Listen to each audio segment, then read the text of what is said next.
Let me tell you something.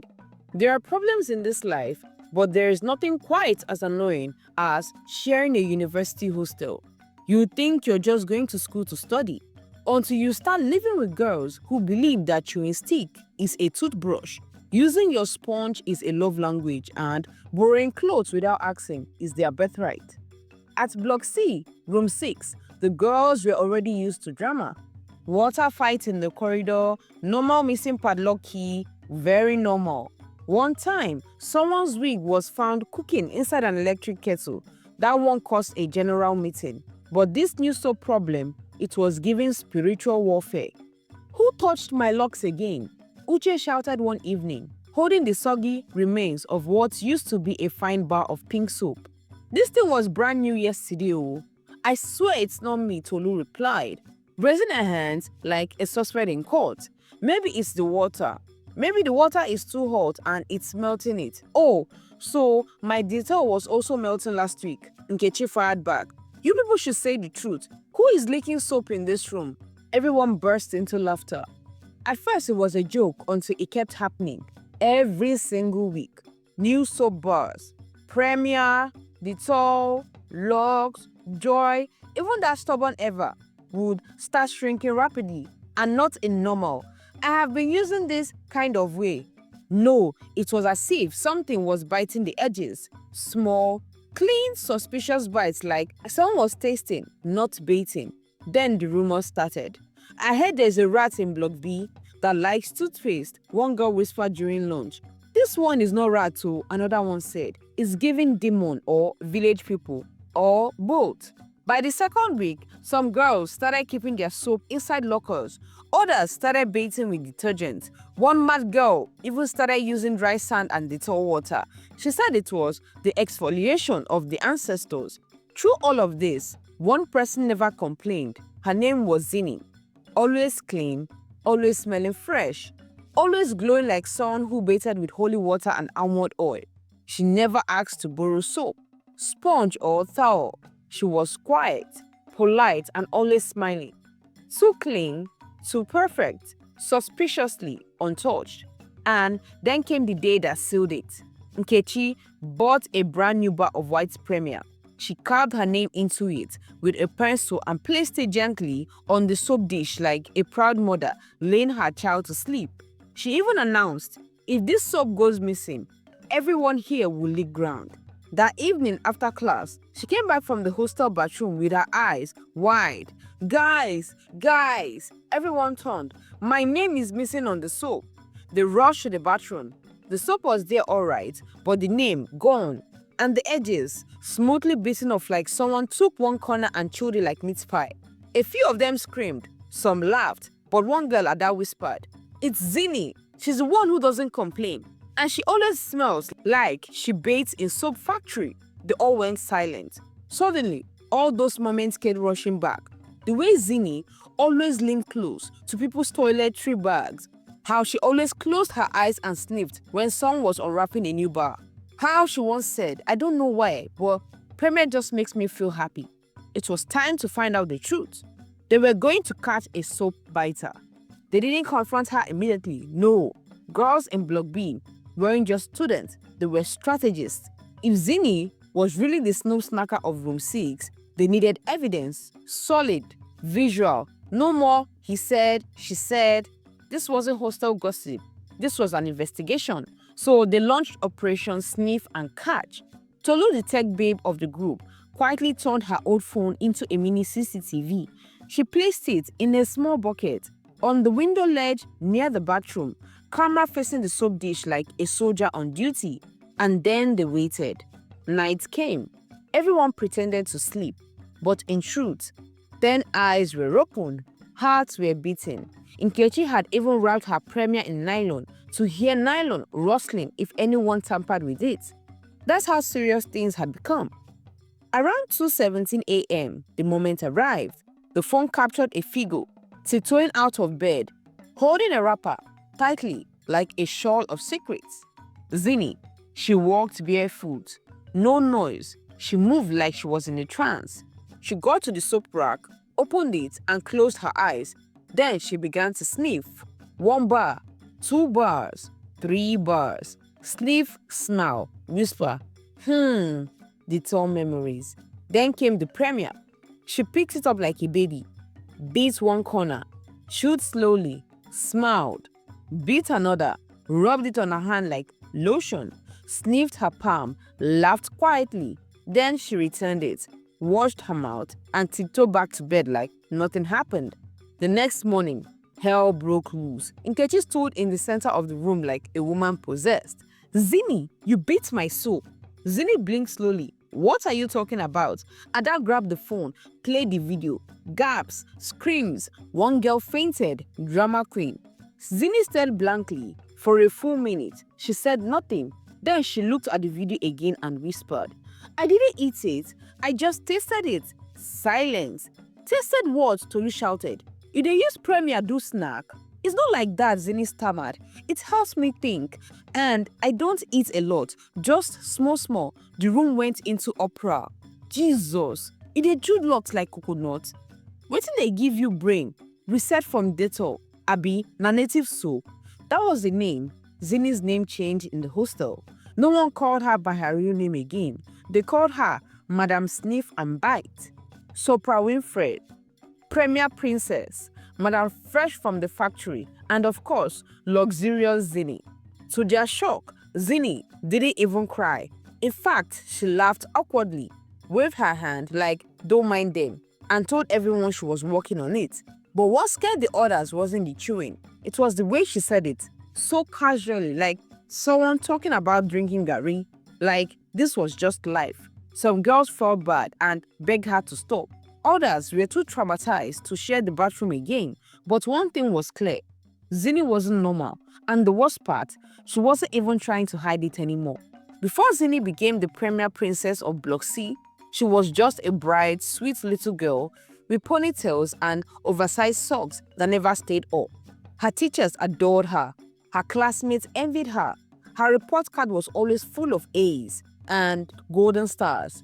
But the funny thing about being bright in a Nigerian classroom is people either want to be your friend or they want to use your brain like Bluetooth hotspot. Zini's best friend back in primary 5 was a quiet, awkward girl named Lovett. Lovett was different. While Zini was answering questions like, Miss, the answer is 42 because 6 times 7 is, Lovett was asking things like, please, what's the spelling of boss again?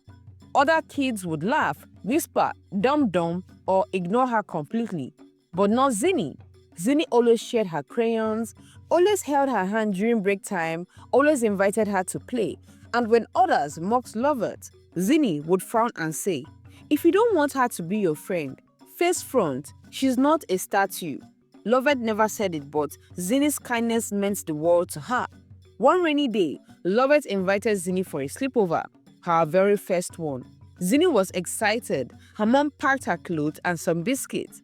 She arrived at Lovett's place, a small, quiet compound on the outskirts of town. The house was neat, but had a strange smell, like old pawpaw leaves and camphor. Lovett's mother was a tall, light-skinned woman with a sharp voice and eyes that never blinked for too long. She barely smiled, but when she did, it felt like the kind of smile that would make pepper soup go sour. That night, after dinner, Zini and Lovett were lying on a small mat, watching Super Story on a black and white TV, when Lovett's mother walked in. Girls, she said, I made something special. Chew this before bed. It helps with dreams. She handed them each a small, sticky white ball wrapped in nylon. Zini blinked. What is it? Just coconut and milk homemade. Lovett pumped hers in without question. So Zini did too. It was bitter, sharp, but her mother had taught her not to be rude, so she chewed it silently and smiled.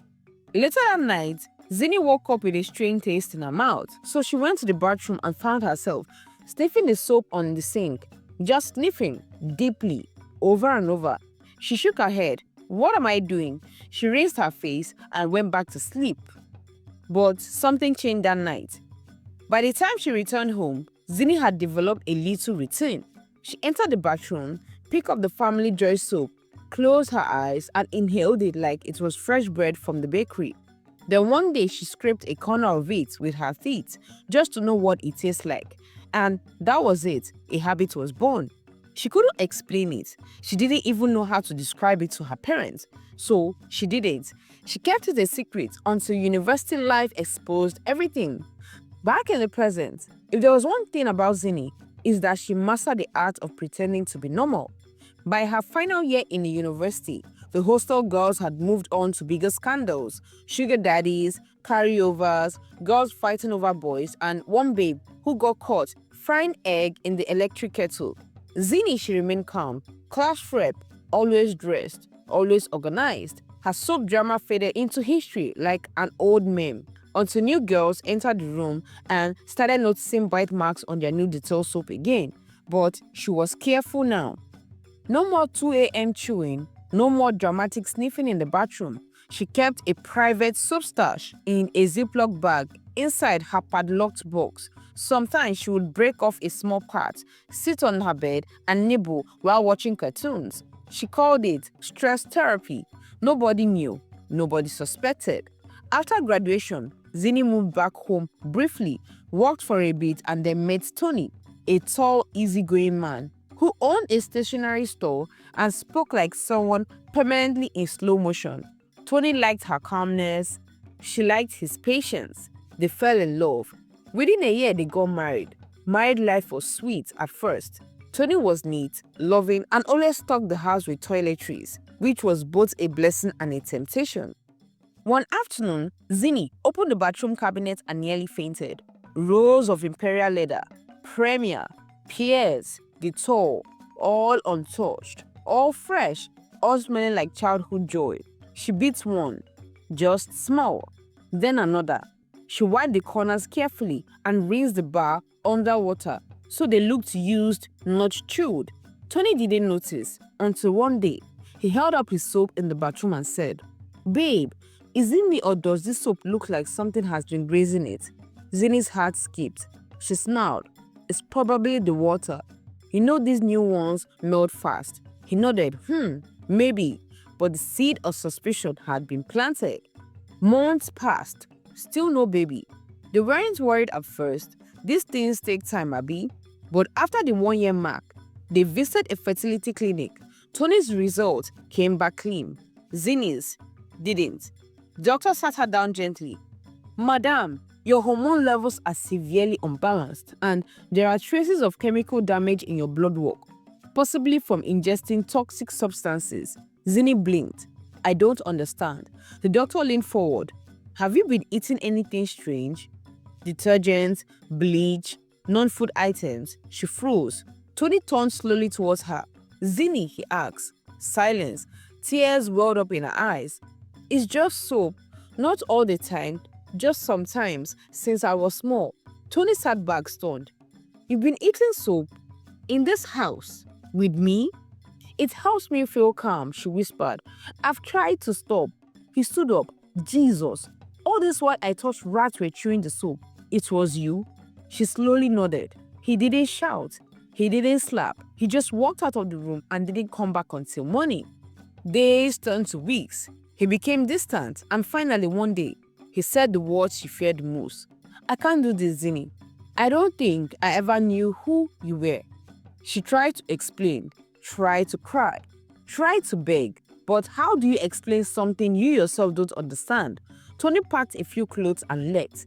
Zini was alone with her wrappers, her soaps, and a pain in her chest that no amount of Premier could soften. That night, she stood in the bathroom, holding a fresh bar of pears in her hand. She stared at it for a long time, then dropped it in the bin and whispered to herself, "Enough."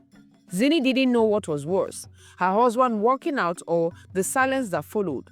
No calls, no messages, no "let's talk about it," just a man-shaped gap in her life. And the echoes of shame in every room of the house. She stopped going to work, stopped responding to texts. She barely ate. Her friend assumed she was mourning a miscarriage. They were wrong. She was mourning herself. One morning while brushing her teeth, Zini caught a reflection in the mirror. Her lips were pale. Her cheeks were sunken. But what shocked her the most was the bar of soap in the other hand, already beaten. She hadn't even realized. She dropped it like a hot coal and stepped back shaking. Something was wrong. Seriously wrong, and for the first time since childhood, Zinni admitted it. Maybe this thing is deeper than I thought. That week, her aunt came visiting, a woman known for never missing words. Zinni, you need prayers. This thing you're facing is not normal. You think it's habit. I think it's spiritual. I've tried therapy, Zinni whispered. They said I have pica. But even the doctors were confused. They said my brain is fine. My body just wants soup. Then you need more than doctor. Her aunt took her to a church, not just any church. A mountain blazing, demons scattering, oil dripping Pentecostal firehouse. The kind where if you cough during deliverance, the ushers will hold you down and one woman will shout, "Holy Ghost, fire!" Zinni wasn't expecting much. She thought it would just be prayer and fasting. But when the pastor placed his hand on her head and whispered, "There's something that entered you when you were a child," she jerked. Goosebumps covered her body. He continued calmly, "You were bright, too bright. Someone didn't like it. A woman. Close. She fed you something." Zinni's leg buckled. But how would a pastor she'd never met know? The man removed his hand and said, "The one who did it will reveal herself soon. Just be ready and don't be afraid." That night, Zinni slept like a baby for the first time in years. No cravings, no nightmare, no urge to chew anything, just peace. But that peace wouldn't last long because revelation was coming. It was a Saturday afternoon, the kind where the sun is high but the breeze is soft. The kind of weather that makes you want to wash bed sheets and sit outside with cold zobo. Zinni was folding clothes in her sitting room, finally feeling like a human being again. The prayers had helped. Her soap craving had reduced, not completely gone, but quite, like something was slowly losing its grip. She hadn't seen Tony in weeks, and frankly, she wasn't sure she was ready to. She was still deciding whether to fight for her marriage or fight for herself. Then came the knock. Soft, polite, but persistent. She opened the door, expecting NEPA bill or some church children selling popcorn. Instead, she saw Lovett, her childhood best friend. Still round-faced, still soft-eyed, but older now, wearing glasses and holding a leather bag. Behind her stood a woman. Tall, light-skinned, sharp eyes. Zinni's heart sank. It was Lovett's mother. Before Zinni could ask a single question, the woman fell to her knees. "Please," she said, "I need to confess." Lovett stepped back, confused. "Mommy, what are you doing?" Zinni's eyes narrowed. "Confess what?" The woman began to cry, real tears, not the fake "I'm sorry for shouting" kind, the heavy, chest-shaking one. "I'm the one who cursed you," she said. "It was me." Lovett gasped. "Mommy, what are you saying?" "I gave you something to eat that night," the woman sobbed. "I didn't mean to destroy your life. It was just, I was angry, jealous. My daughter was supposed to be smart, brilliant, but she was slow. And you were perfect." Zinni froze. The living room felt like it had lost oxygen. Lovett stepped back, her face pale. Wait. What do you mean cursed?" The woman turned to her daughter. "I used your star, Lovett. When you were a baby, that's why you struggled in school. I gave Zinni something that night to stop her from outshining you." Zinni snapped. "Are you mad? Do you know what you did to me?" The woman shook. "I didn't know it would last this long. I thought it would wear off." Zinni's voice rose, shaking with fury. "I was the only one who wanted to be her friend. They called her dum-dum, useless, slow, but I held her hand. I shared my food, my toys, my life, and this is how you repay me. You cursed me. Over what?" Lovett began to cry. "You used me for your coven," she whispered. "You used me for your rituals. All this time I thought I was just slow. All this time you knew." The mother tried to reach out, but both women stepped back in sync, like the spirit of rejection had entered the room. Zinni pointed at the door. "You ruined my childhood. You nearly ruined my marriage. You stole my peace, and now you want forgiveness. Leave my house now." The woman stood up slowly, still crying, still begging. She walked backwards, out the door, like something was dragging her from behind. Lovett didn't follow her. She stood there, shaking, then looked at Zinni and said, "Please, can you take me to that your pastor?" Zinni nodded. That evening, they both returned to the church. The pastor didn't even flinch when he saw them. "She had spoken, hasn't she?" he asked calmly. They both nodded. He prayed, he anointed their heads. He broke the ties, he rebuked the afflictions, and something lifted. A thick, heavy fog neither of them had known was there finally cleared. 3 days later, Zini received a message from her aunt. That woman, Lover's mom, she's in a psychiatric hospital. They say she ran out of the compound naked, speaking gibberish, confessing things to the air. Zini put her phone down, sat quietly and exhaled. It was finally over, but the healing had only begun. For the first time in her life, Zini felt normal. She would walk into the bathroom and not hear the soap whispering her name. She could hold a bar of Dettol without thinking about biting it. The cravings weren't just gone. They felt like it had never existed. But the scars remained. Tony eventually called. He sounded awkward, nervous. Hey, he said, I heard some things. Zini was quiet. He cleared his throat. Your aunt told me about the spiritual stuff, the woman, everything. She exhaled. It's true, she said. But the truth is, I'm still healing, and I'm not sure I want to go back to pretending everything is fine. I didn't mean to judge, he replied. I just didn't understand. Zini smiled softly. Neither did I. They didn't argue. They didn't cry. Just two people acknowledging that some love stories don't have to end in hate. Tony asked if they could try again one day. She didn't say yes. She didn't say no. She just said, let me be okay first. Lovett, on the other hand, was taking her healing journey like a lion. She cut off all ties with her mother, moved to another state, and started night school. Now that I know I'm not dumb, she texted Zini. I'm going to prove to myself I was always meant for more. Zini smiled at the message. That same week, she met with the pastor one last time. You have your freedom now, he told her. But don't keep it to yourself. Help others. And so she did. Zini started a quiet Instagram page, at first just sharing her story. No face, no name, just words, but the DMs started pouring in. I thought I was the only one obsessed with chalk. My daughter eats sponge. Thank you for speaking up. Please, how can I find a pastor like yours? Before long, she registered a small NGO, Clean Inside, to help people struggling with unusual behavioral disorder, both physically and spiritually. She gave talks at women events, university conferences, even churches. One day, a girl walked up to her after a speech and handed her a gift bag. Inside was a bar of soap, beautifully wrapped in gold foil. Zini laughed. This one smells like peace, she said, and for the first time in her life, she didn't want to taste it. This one felt like peace, she said. Some habits are just strange. Others are spiritual battles hiding in plain sight. But tell me, if you were Zini, would you ever forgive that woman? The end. Lessons to be learned from this story are, not every strange habit is ordinary. Some have deeper spiritual or emotional roots. Kindness can be repaid with cruelty, but healing is still possible. Not all wounds are visible. Sometimes the louder struggles are the quiet obsession.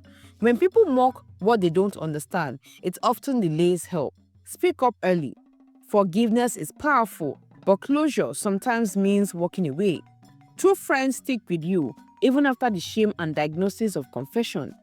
I hope you enjoyed this wonderful masterpiece. Go ahead and click on the subscribe button if you're yet to subscribe. Turn on the post notifications so you'll be the first to know whenever I drop a new story. Like, share this story to someone you know will enjoy this masterpiece, and leave us a comment, and I'll see you in the next one, my loves. Till then again, bye. Mwah. Thank you so much for watching till the end. Please click on the subscribe button to support us. Turn on the post notification to get notified when I upload a new story. Like, share, and comment your thoughts. Till then, bye.